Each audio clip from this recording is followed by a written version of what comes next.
La Libye est toujours à feu et à sang. Les combats de ces 15 derniers jours ont transformé Tripoli en champ de bataille. Dans l'est du pays, à Benghazi, les combattants islamistes se sont emparés d'une base militaire défendue par les forces spéciales. L'une des conséquences de ce chaos, la France a décidé de fermer temporairement son ambassade à Tripoli. Et elle a décidé également d'évacuer des ressortissants français et britanniques. Alix Le Bourdon. La frégate avait quitté le port de Toulon lundi, direction Tripoli, pour y embarquer une quarantaine de ressortissants français. Les membres du personnel diplomatique dont l'ambassadeur de France font partie du voyage.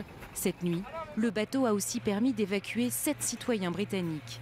En début de semaine, Paris avait demandé aux expatriés français de Libye de quitter le pays. Travail est suite engagé avec l'ONU sur la situation en Libye, avec la possibilité d'ailleurs de nommer un représentant de l'ONU, qui pourrait être un Français, sur la Libye, pour pouvoir agir concrètement, pour trouver des solutions diplomatiques à cette situation qui s'est considérablement dégradée.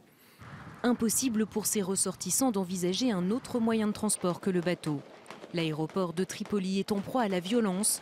Depuis plusieurs jours, des brigades rivales s'y affrontent dans des combats qui ont déjà fait une centaine de morts.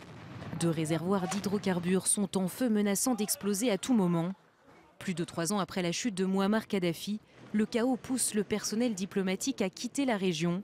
Les Nations Unies, la Turquie, les États-Unis et aujourd'hui la France ont retiré leurs diplomates de Libye.